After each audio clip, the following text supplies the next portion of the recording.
Hello everyone, আসসালামু আলাইকুম। আজকের আলোচনায় আমরা ভেক্টর নিয়ে শুরু করব ফিজিক্সের দ্বিতীয় চ্যাপ্টার। আমরা নবম দশম শ্রেণীতে কিছুটা দেখে আসছি স্কেলার রাশি বা আদিক রাশি কাকে বলে, ভেক্টর বা দিক রাশি কাকে বলে। এটা তোমরা সকলেই মোটামুটি জানো যে রাশির মান আছে কিন্তু দিক নেই, বা যে রাশি প্রকাশ করতে শুধু মানের প্রয়োজন কিন্তু দিকের প্রয়োজন হয় না, তাকে আমরা স্কেলার রাশি বলবো। এবং যে রাশি প্রকাশ করার জন্য আমার মান ও দিক উভয়েরই দরকার, সেটাকে আমরা ভেক্টর রাশি বলবো। যেমন উদাহরণস্বরূপ আমরা বলতে পারি দৈর্ঘ্য, ভর, সময়, এগুলোকে যদি আমি প্রকাশ করতে চাই সেক্ষেত্রে আমার শুধু তাদের মান নিলে এনাফ, এর ক্ষেত্রে আমার দিকের প্রয়োজন হয় না। কিন্তু আমি যদি সরণ, বেগ, ত্বরণ এগুলো আলোচনা করতে চাই সেক্ষেত্রে আমার মানের পাশাপাশি তাদের দিকটাও উল্লেখ করতে হয়। এবার যেহেতু পুরো টপিক্সটাই ভেক্টর নিয়ে, তাহলে ভেক্টরের রাশির এটা থেকে আমরা দেখব ভিতরের দিকে আরো কি কি জানা যায়। বইয়ের শুরুতে তোমাদের দেখা যায় ভেক্টরের উপর বেস করে কতিপয় সংজ্ঞা দেওয়া, অনেকগুলো সংজ্ঞা দেওয়া আছে। যেগুলো মোস্ট ইম্পর্টেন্ট ওগুলো আমি কিছুটা আলোচনা করবো, আর যেগুলো খুবই সাধারণ এগুলো তোমরা আমি এখানে মেনশন করে রাখলাম, এখান থেকে আমরা পড়ে নিব। দেখা যায় শুরুতে আমরা সদৃশ ভেক্টর, বিসদৃশ ভেক্টর কাকে বলে এগুলো দেখব বইয়ে। নাল বা শূন্য ভেক্টর, যে ভেক্টরের মান শূন্য অথবা যে ভেক্টরের টোটাল যোগফল করে আমরা একটা রেজাল্ট পেলাম শূন্য, তাকে আমরা নাল ভেক্টর বলি। সরণ ভেক্টর কাকে বলে, সদৃশ, বিসদৃশ, সমরেখ, সমতুল্য। এগুলো তোমরা রিডিং পড়লেই মোটামুটি পেরে যাবে বলে আমার ধারণা। যেই ভেক্টরগুলোতে আমার কনফিউশন হয় এবং যেগুলো পরীক্ষায় আসে এগুলো আমি এর পাশে লিখে রাখলাম, সেটা হচ্ছে একক ভেক্টর। একক ভেক্টরের সংজ্ঞা বইয়ে আছে আমাদের, তোমরা দেখবে। মান শূন্য নয় এমন ভেক্টর, অর্থাৎ যেটা নাল ভেক্টর সেটা ছাড়া কোনো একটা ভেক্টর যার মানকে, যার টোটাল ভেক্টরকে আমি শুধু মান দিয়ে ভাগ করলে যেটা পাবো তাকে আমরা নাম দেব একক ভেক্টর। এবং এই একক ভেক্টর ত্রিমাত্রিক অক্ষে যদি আমরা এক্স, ওয়াই, জেড তিনটা কল্পনা করি, তাহলে এক্স অক্ষে একক ভেক্টরকে নাম দেওয়া হয় আই, ওয়াই অক্ষের একক ভেক্টরকে ধরা হয় জে, এবং জেড অক্ষের একক ভেক্টরকে ধরা হয় কে। প্রতিটা অক্ষে আলাদা আলাদা করে আমরা একক ভেক্টর বের করতে পারি, বা তিনটা অক্ষকেই একক ভেক্টর আই, জে, কে দ্বারা আমরা ডিফাইন করতে পারি। একক ভেক্টরকে টুপি চিহ্ন দ্বারা প্রকাশ করা হয়, এর উপর আমরা একটা ক্যাপ বসায় দিলাম, এবং একক ভেক্টর বের করার নিয়ম কি, পুরো ভেক্টরটাকে তার মান দিয়ে ভাগ করব। ওকে, আশা করি আমরা একক ভেক্টরটা বুঝলাম। এবার আসে অবস্থান ভেক্টর। অবস্থান ভেক্টর এবং ব্যাসার্ধ ভেক্টরের মধ্যে আমি দেখেছি স্টুডেন্টদের মধ্যে খুব বেশি কনফিউশন অ্যারাইজ হয়। এখানে আমি বলি, একটু যদি ভালো করে খেয়াল করি, অবস্থান ভেক্টরের ক্ষেত্রে এই যে দ্বিমাত্রিক একটা অক্ষ আমি আঁকলাম, এক্স অক্ষ এবং ওয়াই অক্ষ, হতে পারে সেটা ত্রিমাত্রিক। এই অক্ষের সাপেক্ষে পি বিন্দুর অবস্থানটা হলো এই জায়গায়। দ্যাট মিনস এটা এক্স এবং ওয়াই কোঅর্ডিনেট করে আমরা এখান থেকে এক্স এবং ওয়াই অক্ষে এসে এই জায়গায় অবস্থান নির্ণয় করি। এটা হচ্ছে ভেক্টরের অবস্থান ভেক্টর। কিন্তু অনেকে এই দুটোকে মিক্স করে ফেলে কেন? ব্যাসার্ধ ভেক্টর হচ্ছে ও বিন্দু থেকে অবস্থান ভেক্টরের যে বিন্দু পি, এর যে দূরত্ব, একে বলা হয় ব্যাসার্ধ ভেক্টর। তাহলে দুটো কিছুটা কাছাকাছি, কিন্তু একটা হচ্ছে বিন্দুর পজিশন বা অবস্থান ডিফাইন করে, আরেকটা ওই বিন্দুটা মূল বিন্দু থেকে কতটুকু দূরে আছে সেটাকে ডিফাইন করে। আশা করছি এই ভুল আমরা আর করব না। এবার আসি বিপ্রতীক ভেক্টর। বিপ্রতীক ভেক্টরটা হচ্ছে যদি এ সমান 5i, আই বলতে আমার একটা একক ভেক্টর বোঝাচ্ছে যেটা এক্স অক্ষকে ডিফাইন করে, এর ভ্যালু যদি 5 হয় তাহলে বিপ্রতীক ভেক্টর আমরা জাস্ট এই সংখ্যাটাকে 1/5 করে উল্টে দিব, এবং একক ভেক্টর যেমন আই আছে আই পাশে গুণ আকারে থাকবে। অর্থাৎ মানটাকে আমি জাস্ট 1/, ভ্যালুটাকে লিখলাম। তাহলে যদি এভাবে লিখি a সমান 5i, b পেলাম 1/5i, এক্ষেত্রে আমরা বলতে পারি b হচ্ছে এর বিপ্রতীক ভেক্টর। জাস্ট আমরা ইনভার্স করে দিলাম। আমরা এখন দেখব ভেক্টর রাশির যোজন বা যোগের নিয়মগুলো কি কি। ভেক্টর রাশির যোজনের ক্ষেত্রে আমরা 5 ধরনের নিয়ম দেখতে পাই, কোন কোন বই অনুসারে দেখা যায় 4 ধরনের দেয়া আছে। নিয়মগুলো হচ্ছে সুনির্দিষ্ট আমরা লিখবো না যে 4টি বা 5টি নিয়মই আমরা জানি, আমরা জাস্ট পরীক্ষায় আমার কোশ্চেনগুলো এই ধরনের আসবে, ভেক্টর রাশির যোজন কেমন হয় বা যোজনের নিয়মগুলো কি কি। তো তো আমরা যেগুলো আলোচনা করব সেটা হচ্ছে সাধারণ সূত্র, ত্রিভুজ সূত্র, বহুভুজ সূত্র, সামান্তরিক সূত্র এবং উপাংশের সূত্র। এর মধ্যে আমরা সামনের দিকে আলোচনা করব। সবচেয়ে ইম্পর্টেন্ট হচ্ছে ত্রিভুজ সূত্র, সামান্তরিক সূত্র এবং উপাংশের সূত্র। মূলত ভেক্টরের আরেকটু ডিপে গেলে আমরা আলোচনা পাবো সামান্তরিকের সূত্র, যেটা ত্রিভুজ সূত্রকে অ্যাপ্লাই করেই আমরা সামান্তরিক সূত্র প্রুফ করি, এবং উপাংশ থেকে কিভাবে আমরা যোজন বা ভেক্টরের যোগগুলো আমরা করে থাকি। এছাড়া সাধারণ সূত্র খুবই সিম্পল, একটা ভেক্টরের পাদবিন্দু থেকে আরেকটা ভেক্টরের শুরু এবং তার পাদবিন্দু থেকে আরেকটা ভেক্টরের শুরু, এই ডটেড কানেক্টেডের মাধ্যমে আমরা সাধারণ সূত্রটা জেনে নিতে পারি। এটা তোমরা বই পড়লেই পেরে যাবে। ত্রিভুজ সূত্র, সামান্তরিক সূত্র এবং উপাংশ, এই তিনটা টপিকসকে আমি আর একটু ডিপলি আলোচনা করব। এই ক্ষেত্রে বহুভুজ সূত্রটা, ত্রিভুজ সূত্র জানা থাকলে আমরা একটা বহুভুজকে কয়েকটা ত্রিভুজে মডিফাই করে বা কনভার্ট করে আমরা ত্রিভুজ সূত্র এর মধ্যে অ্যাপ্লাই করে দিতে পারি। সো বহুভুজ সূত্র আলাদা করে খুব একটা পড়ার দরকার নেই। আমরা ক নাম্বার কোশ্চেনের জন্য হয়তো বহুভুজ সূত্রটা কেমন একটু রিডিং করে দেখব। এখানে ভেক্টরের যোজন যেমন আছে, ভেক্টরের বিযোজন বলে একটা ঘটনা আছে। এই দুটোকে আমরা ভেক্টরের যোগ এবং বিয়োগের সাথে মিলাবো না। ভেক্টরের যোগ এক প্যাটার্নে আসবে, ভেক্টরের বিয়োগকে আমরা অন্যভাবে দেখাবো, কিন্তু যোজনের ঘটনা এবং বিযোজনের ঘটনাগুলো একটু ডিফারেন্ট। যেমন নৌকার গতি, পড়ন্ত বৃষ্টি। আমি হেঁটে যাচ্ছি, বৃষ্টি পড়ছে, সেটা চলন্ত গাড়িতে পড়ন্ত বৃষ্টি হতে পারে, বা একজন মানুষ এত বেগে মুভ করছে, উপর থেকে খারাপভাবে বৃষ্টি পড়ছে, কত অ্যাঙ্গেলে ছাতাটাকে আমরা ধরলে আমরা সেফ হব। সো এই টাইপের যে কোশ্চেনগুলো আসবে, নৌকার গতি এবং পড়ন্ত বৃষ্টি, এটা হচ্ছে আমাদের যোজনের নিয়মগুলোকে ফলো করে। বিযোজনের নিয়মটা হচ্ছে আমরা যখন একটা নৌকাকে পাড়ে আনি, পাড়ে সেটাকে আমরা খুঁটির সাথে বা কোথাও বাঁধার চেষ্টা করি, ওই দড়িটাকে বলা হয় গুণ। এই নৌকার গুণ টানাকে নিয়ে যে কোশ্চেনগুলো আমরা পাবো সেটা হচ্ছে ভেক্টর বিযোজনের ঘটনা। এছাড়া হচ্ছে লন রোলার। লন রোলারে আমরা একটা কোশ্চেন কমন পাবো যে লন রোলার ঠেলা অপেক্ষা টানা সহজতর নাকি কঠিন, আর হলে কেন, সেটা আমরা বিযোজন দিয়ে ব্যাখ্যা করব।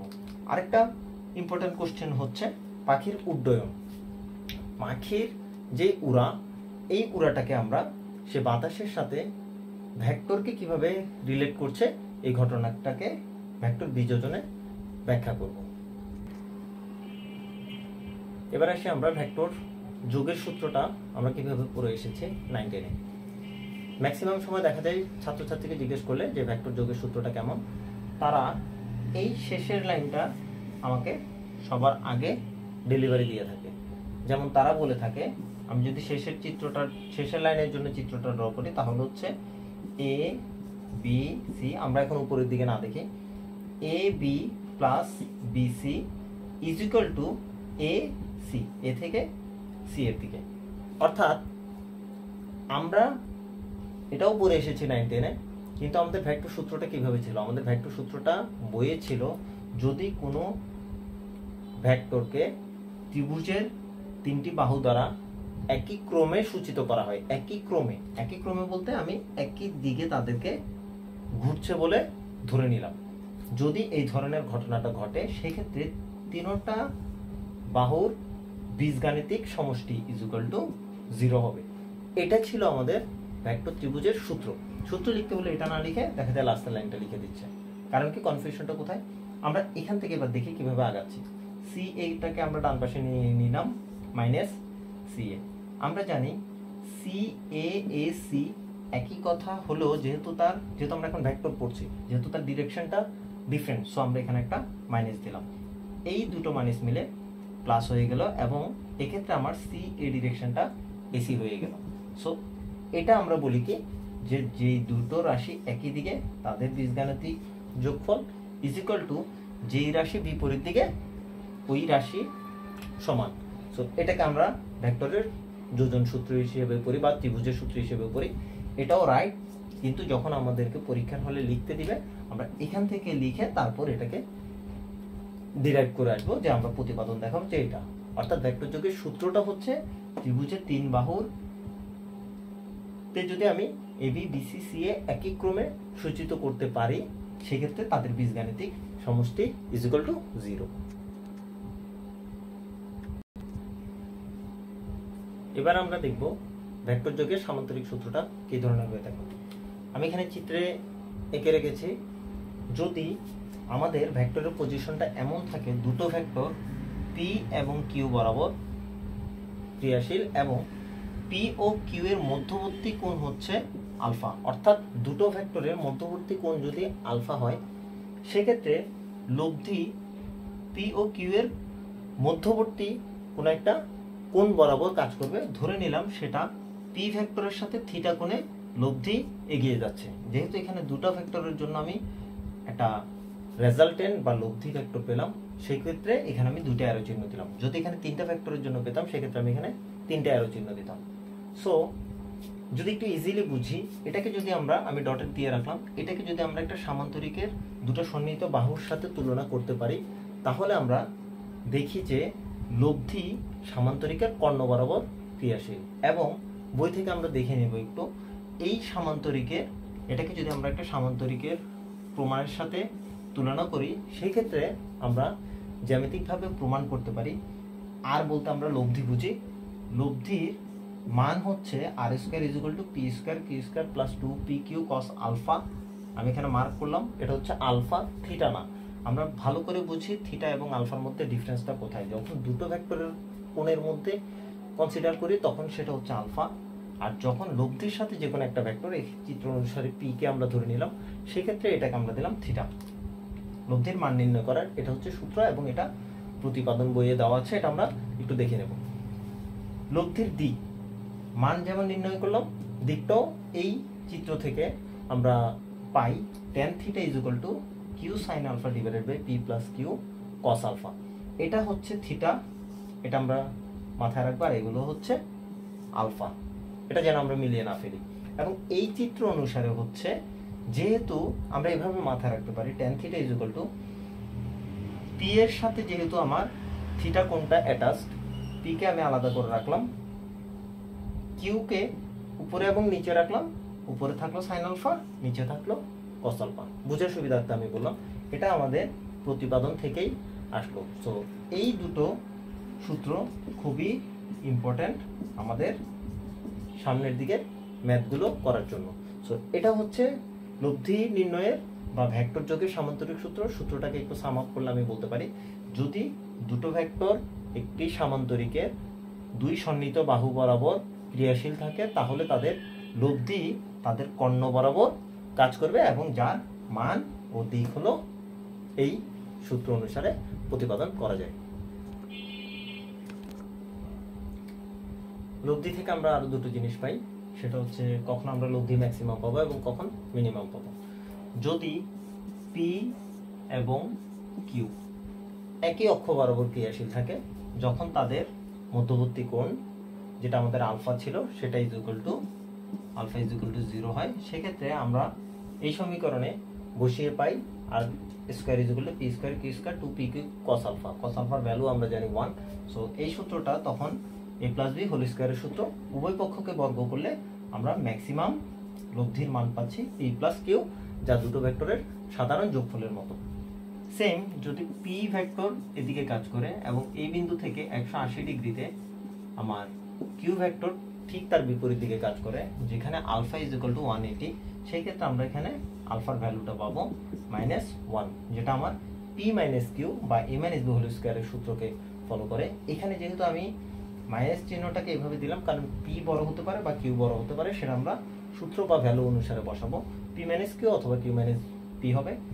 দুটো ভেক্টরের সাধারণ বিয়োগ থেকে আমরা মিনিমাম যেই লব্ধিটা বা ন্যূনতম যে লব্ধিটা সেটা নির্ণয় করতে পারি।